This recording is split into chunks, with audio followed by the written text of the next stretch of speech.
Bien chers frères et sœurs dans le Seigneur, que la grâce et la faveur de notre Seigneur Jésus descendent et demeurent sur chacun et sur chacune de vous. Aujourd'hui, le dimanche de Rameaux, dimanche avant le dimanche de la Pâque, le dimanche qui nous fait entrer dans la semaine que nous appelons dans notre tradition catholique la Semaine Sainte. Avant de commencer cette homélie, je voudrais, avec un cœur plein de reconnaissance, dire merci à nos abonnés, dire merci à vous tous et vous toutes qui continuez de faire grandir la chaîne. Aime, sois patient, patiente. Merci pour vos commentaires, merci pour vos mots d'encouragement, merci pour tous ces messages. Je voudrais vous demander de liker nos vidéos, de les partager, d'inviter d'autres personnes à s'abonner à cette chaîne, parce que c'est ensemble que nous continuons de construire cette vie. Ensemble, nous continuons de construire le royaume de Dieu sur terre. Merci pour à peu près 700 abonnés qui sont déjà là-bas. C'est une aventure que nous continuons. C'est une aventure que nous continuons de faire grandir. C'est avec Jésus que nous marchons, avec la grâce et la force de l'Esprit Saint. Nous continuons de grandir et nous allons continuer d'avancer parce que vous êtes là. Parce que sans vous, cette mission n'est rien. Parce que sans vos prières et votre contribution matérielle, morale, spirituelle, nous ne pouvons pas y arriver. Merci que Dieu continue de vous bénir et de vous donner tout le nécessaire pour que vous puissiez toujours être des vrais disciples de Jésus-Christ. Vous puissiez toujours être ces personnes, ces hommes et des femmes pour et avec les autres. Ce dimanche de Rameaux est un dimanche de contraste. C'est un dimanche où nous sommes comme dans un ascenseur émotionnel, où en même temps nous expérimentons deux sentiments différents. Mais avant de commencer cela, nous avons quelque chose qui frappe lorsque nous voyons ce dimanche ici. D'un côté, il y a ce Jésus triomphal. De l'autre, il y a ce serviteur souffrant. Voilà les deux images qui nous contrastent aujourd'hui. Voilà les deux images qui, je dirais, nous choquent aujourd'hui. Un moment, nous sommes très heureux de célébrer ce roi qui entre en Jérusalem, de célébrer ce grand prophète qui vient vers nous, le fils de David, de chanter Hosanna. Et de l'autre côté, tout à coup, nous sommes dans cette tristesse. Nous voyons cet homme qui, tout à l'heure, nous étions en train de célébrer la joie de marcher avec lui. Nous sommes en train de le voir être battu, bafoué, tué et humilié. Mais commençons par ce premier contraste, je veux dire, ce premier paradoxe qui est son entrée à Jérusalem. Pourquoi Jésus décide maintenant d'entrer en Jérusalem de manière triomphante? Pourquoi maintenant il veut se manifester? Pourquoi maintenant il veut montrer à tout le monde qui il est? Et pourtant, nous avons vu que dans les évangiles, Jésus a toujours cette tendance, surtout dans l'évangile de Marc, Jésus a cette tendance à cacher son identité messianique. Jésus a toujours cette tendance à parler de lui dans des formes paraboliques, à parler de lui dans des formes symboliques, à parler de lui dans des formes cachées. Mais maintenant, il entre avec faste, il entre avec triomphe dans Jérusalem. Il veut que les gens voient, il veut qu'ils sachent. Nous allons nous rendre compte que la semaine qui vient de s'écouler, c'était une semaine dans laquelle Jésus était dans un débat peut-être houleux avec les Juifs. Jésus était en discussion parfois forte avec les Juifs. Parfois, il a été jusqu'à être traité de fou ou de possédé par les Juifs. Parce que, qu'est-ce qui s'est passé toute cette semaine? Jésus affirmait qui il était. Il leur disait, il leur manifestait. Il disait par deux mots, « Je suis le Fils de Dieu. Je suis l'envoyé de Dieu. Je suis celui qui a été envoyé pour sauver les nations. » Il a dit, « Je suis le chemin, la vérité et la vie. » Il a dit, « Celui qui mange mon corps et boit mon sang aura la vie et la vie éternelle. » Il a dit tout cela.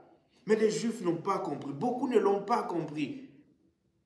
Il a dit des choses jusqu'à ce qu'ils disent « Avant qu'Abraham ne soit, je suis. » Il a affirmé qu'il était Dieu.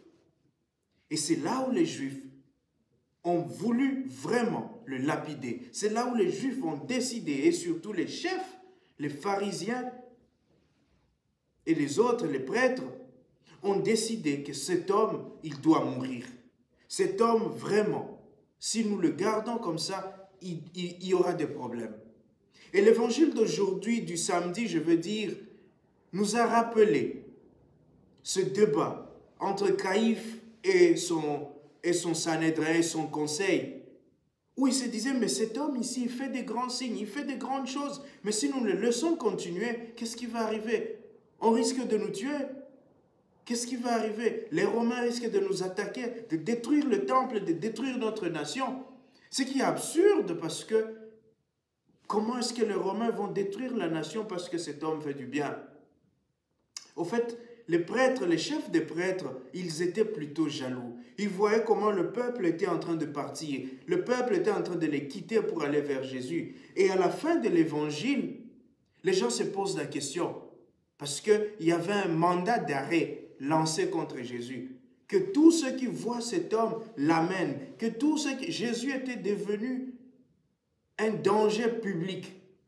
On l'avait déclaré danger public. Si vous le voyez appelé, c'est comme un malfrat dont la police dirait, quelque part où vous le voyez, appelez-le, attrapez-le, amenez-le. Jésus était devenu vraiment un homme recherché. Et donc, du coup, les gens se demandaient à la fin de l'évangile du samedi, que pensez-vous? Croyez-vous qu'il viendrait à la fête à Jérusalem? Pensez-vous qu'il allait monter à Jérusalem avec tous les tracts qui circulent? Voilà le contraste, voilà ce qui nous fait poser la question, mais pourquoi après tout ça? Pourquoi après toute cette psychose? Pourquoi après ce mandat d'arrêt lancé contre lui, Jésus ose entrer à Jérusalem de façon triomphale? Jésus ose entrer en Jérusalem de façon royale. Qu'est-ce qui se cache derrière cela? Qu'est-ce que Jésus veut nous dire en entrant comme cela à Jérusalem? Jésus veut simplement nous rappeler son identité, ce qu'il a dit aux Juifs, ce qu'il a dit pendant toute cette semaine, il veut le montrer de manière officielle, il veut le montrer par des actes. Je vous ai dit, je suis le roi, je vous ai dit, je suis le Fils de Dieu, je vous ai dit, je suis Dieu, je vous ai dit, je suis celui qui vient pour sauver. Et maintenant, je veux vous le montrer. Maintenant, je veux agir pour vous montrer celui que je suis, ma vraie nature, que je suis le fils de David, que je suis celui dont Abraham a parlé. Je suis celui dont David dit, le Seigneur a dit à mon Seigneur, siège à ma droite. Voilà ce que Jésus veut montrer en entrant à Jérusalem de manière triomphante. Jésus est roi.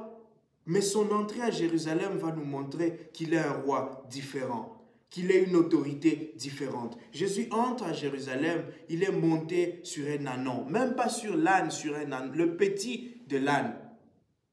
Il monte sur ce petit de l'âne et il est conduit sur toute la route avec des chants de Hosanna au fils de David. En effet, tous ces peuples qui commençaient à le suivre, c'est ce peuple qui vient, ils se disent, c'est lui que nous avons pris, c'est lui que nous choisissons, c'est lui notre roi. Le voilà qui entre avec gloire et majesté. Ils reconnaissent en Jésus ce Messie qui a été promis, ce roi qu'on attendait depuis. Et c'est comme ça qu'ils sortent. Ils sortent avec des rameaux, ils sortent avec leurs vêtements pour les étendre sur son chemin. Parce que celui qui entre, ils ont reconnu en lui ce roi-là. Ils ont reconnu en lui celui qui est venu les sauver. Le peuple a reconnu en cet homme celui qui a été promis.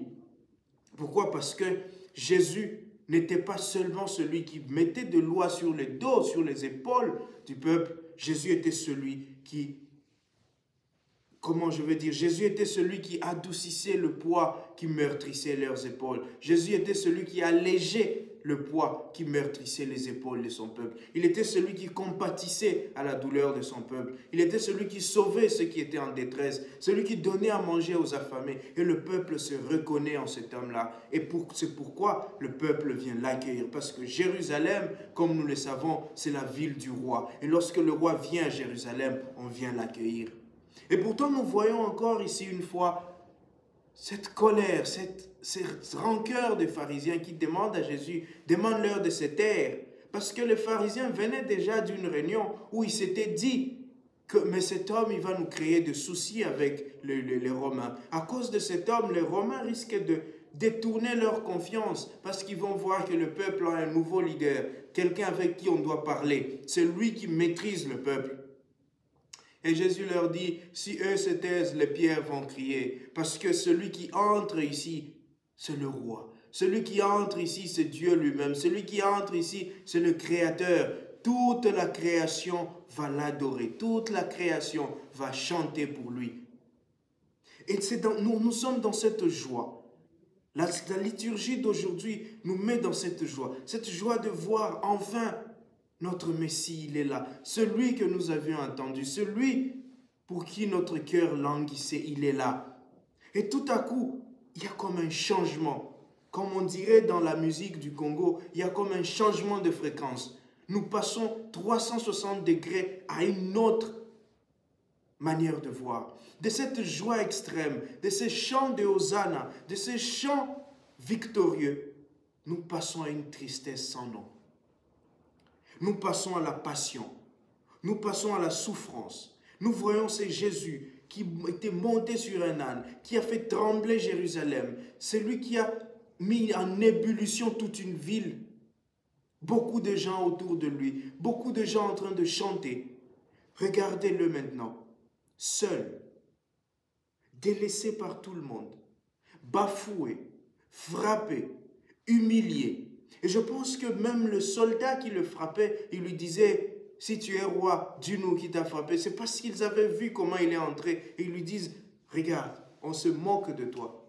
Le peuple qui chantait Hosanna, ce peuple est en train de chanter maintenant, crucifie-le, crucifie-le. Ce peuple qui a dit, voilà notre sauveur, c'est ce peuple qui dit, relâchez Barabbas, celui-là, crucifiez-le. Ce peuple qui a chanté pour cet homme, ce peuple qui a ovationné cet homme, c'est ce peuple qui lui crache dessus.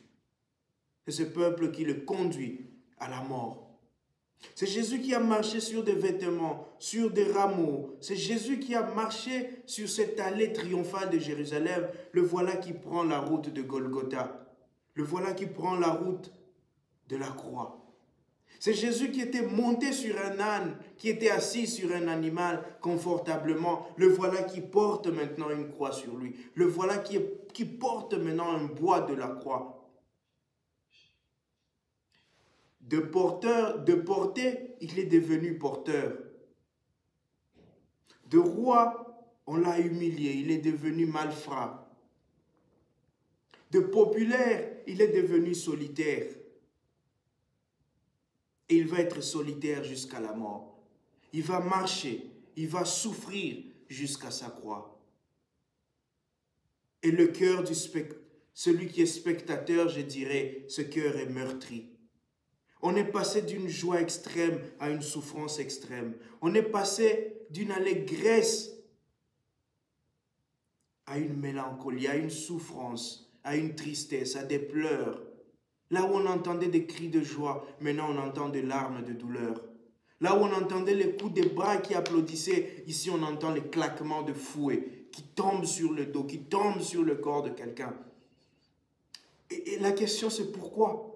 Pourquoi on veut nous faire vivre cela? Pourquoi on veut nous faire vivre ce contraste émotionnel, ce contraste spirituel? Pourquoi on veut nous faire entrer dans ces deux choses en même temps? Que nous passions d'une joie extrême à une douleur extrême. Pourquoi on n'a pas peur pour nos cœurs? On peut se dire, si nous regardons cela, si c'était un film qu'on regardait, je crois que le spectateur serait choqué. Le spectateur peut tomber dans un coma émotionnel, peut-être. Mais la question, c'est pourquoi? Pourquoi ces deux images dans un même jour? Pourquoi ces deux représentations? Pourquoi ces deux événements dans une même liturgie? Eh bien, voici le message. Le message, c'est le Seigneur veut nous apprendre qui il est pour nous. Le Seigneur veut plus encore nous apprendre ce quoi être son disciple, ce quoi décider de le suivre. Quand j'ai dit pendant ces temps de carême, je me suis forcé de suivre Jésus, je me suis forcé d'améliorer ma vie, je me suis forcé de me convertir. Voilà la personne que tu suis. Jésus que tu suis, il est un roi glorieux, mais aussi il est le serviteur souffrant. Celui que tu suis, sa vie n'est pas toujours Jérusalem. Sa vie n'est pas toujours l'entrée triomphale à Jérusalem. C'est aussi la marche vers Golgotha. Le Jésus que tu suis, ce n'est pas seulement celui à qui qu'on applaudit, mais c'est celui qu'on maudit aussi. Jésus que tu suis, ce n'est pas celui seulement qui est monté sur un ânon, mais c'est celui qui porte aussi une croix. Ce n'est pas celui qu'on aime souvent, mais c'est celui qu'on peut haïr aussi. Voilà pourquoi être disciple. Voilà si on veut devenir disciple. Lorsque Jésus dit, celui qui veut me suivre, il doit savoir cela. Celui qui veut me suivre, il doit savoir que sa vie ne sera pas toujours joie. Sa vie ne sera pas toujours consolation. Sa vie sera aussi désolation. Que le chrétien est toujours entre les deux. Que le chrétien, c'est celui qui sait célébrer, mais celui qui sait aussi vivre ce moment de souffrance avec foi. Jésus célèbre, il célèbre dans l'humilité, il célèbre dans la simplicité. Jésus est dans la souffrance, il souffre dans la foi, il souffre dans l'humilité. Et être chrétien, c'est cela. C'est savoir célébrer dans la joie et l'humilité et savoir souffrir aussi avec patience et humilité. Parce que nous savons que comme chrétiens, notre espoir, nous l'avons mis en Dieu. Et lorsque Isaïe parle du serviteur souffrant, le serviteur souffrant dit que le coup ne l'atteigne pas parce qu'il sait en qui il a mis sa confiance. Il sait celui qui est en lui, il est plus fort que le monde. Et donc nous aussi, aujourd'hui nous sommes appelés à vivre ce temps de Pâques, à vivre cette semaine sainte dans cette logique-là. Nous savons en qui nous avons mis notre confiance. Et si nous sommes ces disciples-là, alors même dans notre vie, cela se reflétera. Nous savons que ma vie de prière sera une vie de consolation, mais aussi une vie de désolation. Ma vie professionnelle aura de hauts et de bas. Ma vie de couple aura de hauts et de bas. Je sais cela, mais je sais ultimement en qui je mis ma confiance. Je sais que le dernier mot de Dieu n'est pas la souffrance, n'est pas la mort. Je sais que ce moment de souffrance, je le vivrai avec cette foi et cette conviction que j'ai vu Jésus entrer à Jérusalem. Je sais qui il est. Je sais qu'il est le roi. Et le roi, il ne mourra pas. Mon roi, il ne meurt pas. S'il est le Dieu d'Abraham, d'Isaac et de Jacob, alors mon Dieu, il est vivant. Alors mon Dieu, même s'il meurt, il sera vivant. Parce que lui-même m'a promis que si je garde sa parole, je ne mourrai pas. Et si je meurs, je ressusciterai. Voilà le grand message de ce jour de Ramon. Voilà avec quel message nous entrons dans cette semaine sainte. Je nous souhaite à tous d'entrer dans cette semaine avec ce cœur rempli de joie, ce cœur rempli de patience, ce cœur rempli d'humilité, que nous approchions ce mystère de la mort, de la passion, de la mort et de la résurrection de Jésus avec un cœur confiant, avec un cœur converti, que nous sachions pourquoi nous sommes des disciples de Jésus. Pour qu'avec lui, nous puissions ressusciter au jour de Pâques, pour qu'avec lui, nous puissions chanter la louange et la gloire du Seigneur. Que le Seigneur vous bénisse et qu'il vous garde pendant cette semaine. Amen.